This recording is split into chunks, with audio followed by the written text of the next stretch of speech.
Welcome to the Week 14 recap. In Championship Quarterfinal number 1, number 3 seed Popes 2.0's Pew Pews defeats number 6 seed Chris's 2-minute defense 125.1 to 94.3. Pope 2.0 was led by 26 points from Travis Kelce, 23.4 points from Cam Akers, 16 points from Kansas City's defense, and a pair of 15.7-point games from Chargers Justin Herbert and Keenan Allen. You did leave T.Y. Hilton's 23.1 points on your bench in favor of Todd Gurley and his 4.1 points, or Gio Bernard and his 1.8 points. Either one subbed out would have been a better option. Time to play with house money. For Chris, you got 22.1 points from Russell Wilson and 18.9 from Alvin Kamara.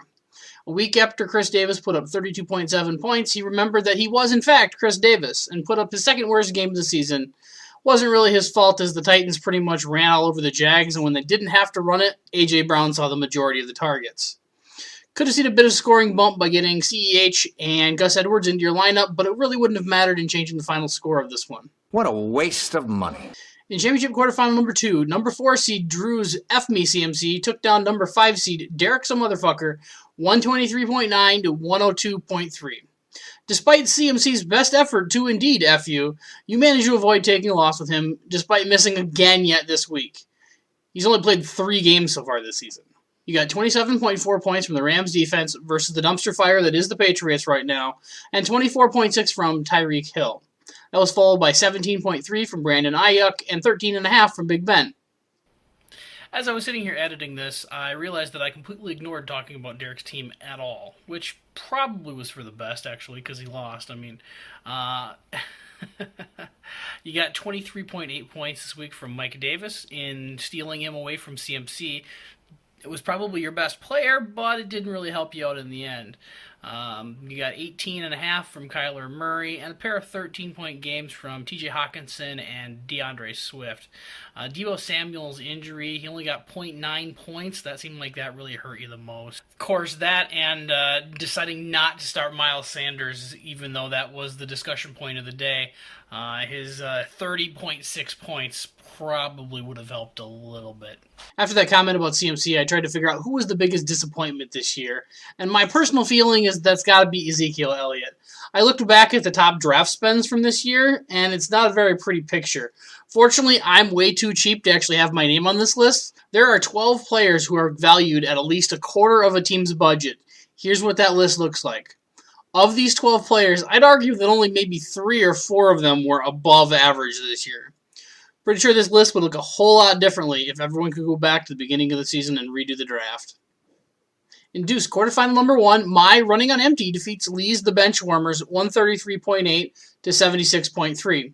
For what it's worth, which is exactly nothing, I had high score and the biggest blowout this week. It only took 14 weeks, but the concept of what I was actually trying to do when I built my team finally came together in one sweet week to save me from the deuce.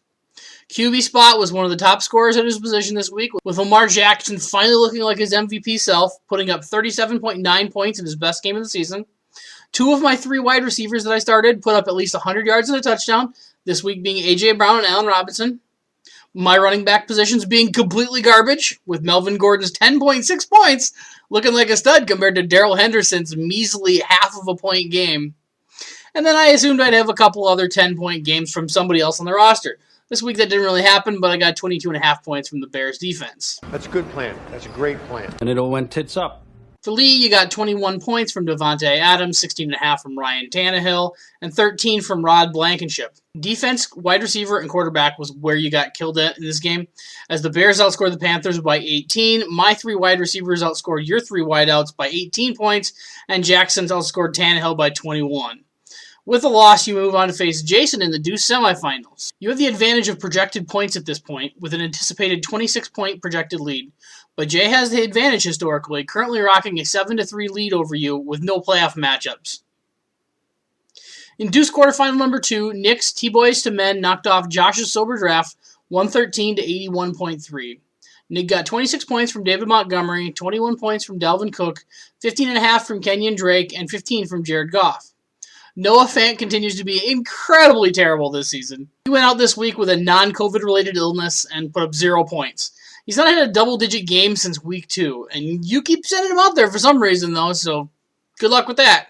Lower your head and run into a For Josh, the slide continues. You got 17.3 points from Chris Carson, 14.5 from Juju Smith-Schuster, and a pair of 13-point games from Indianapolis defense and Amari Cooper. At this point, you opted to bench the $80 man of Ezekiel Elliott. His whopping 6.9 points would have been an improvement over the 3.9 points that you got from Devin Singletary. With the loss, you set a new all-time league record for the longest losing streak, currently sitting at 9 games. Will you make it to 10? Standing in your way is a matchup with Alex. Alex is currently projected for a 13-point advantage going into the matchup. Historically, this has been a pretty even matchup between the two of you, as Alex is a new member of the league and you guys have faced each other 4 times. It's currently split 2-2. No postseason matchups, though. In championship semifinal number 1, we have the number 1 seed, Pope 1.0's Hey Buddy, taking on Drew's F Me CMC.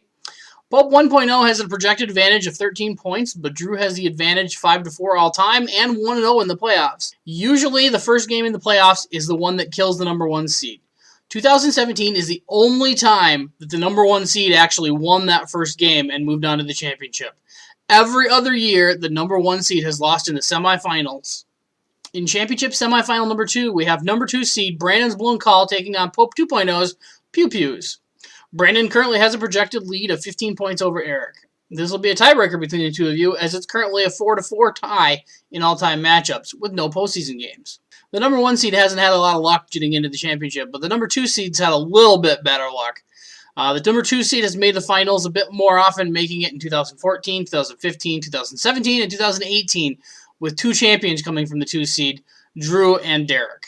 In terms of our 4 championship contenders, Brandon is the only one of the 4 remaining teams in the hunt who doesn't already have a championship.